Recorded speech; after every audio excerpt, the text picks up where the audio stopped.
Вот такая, друзья, очень нужная, интересная самоделка у меня получилась. Пригодится она каждому мастеру, особенно кто любит работать железом и болгаркой.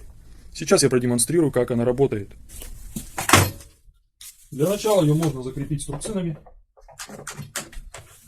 либо просверлить отверстие и прикрепить на верстак. Но мне она нужна мобильная версия. С помощью этого приспособления очень легко и безопасно можно пилить как круглые трубы, так и профтрубы и уголки. Ничего у вас не выскочит, не вылетит, и не надо долго мучиться с тисками. Вот, например, разметил я профтрубу. Легко. Прижал ее. Болгарочкой аккуратненько делаем пропил. Здесь и здесь сразу. Затем ее очень легко переворачивать. И теперь делаем пропилы еще тут и тут. Получилось всего лишь в один разворот, мы отпиливаем профтрубу. Следующее. Вот обычная круглая труба. Также она прижимается. Сидит мертво.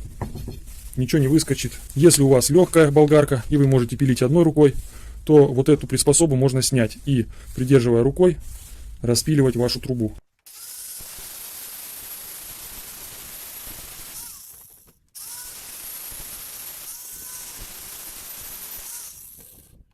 В чем плюс вот этого приспособления? Диаметр трубы не имеет значения.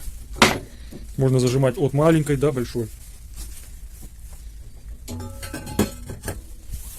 И все можно пилить без проблем. Большой болгаркой, либо маленькой, как вам удобно. И очень удобно ее переворачивать. Все.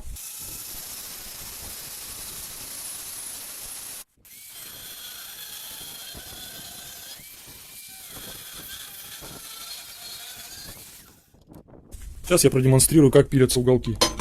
Вот здесь такой паз специальный. Все, уголок зажат.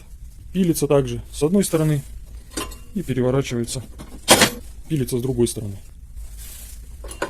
Также можно его и вот так зажимать, как вам удобно. И вот так зажимать. То есть зажим универсальный, потому что вот эта часть, она подвижна. Также, если вы хотите что-то распилить на полу, без вот этой струбцины, ее можно легко демонтировать. Просто снимаем пружину и вытаскиваем. Все, вот тоже удобный вариант. Можно вполне работать одной рукой, держать и пилить. Ну, кому как удобнее. Также в этой конструкции предусмотрены еще два отверстия.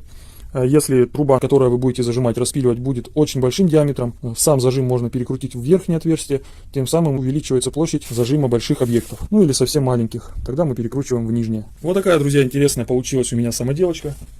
Довольно неплохая.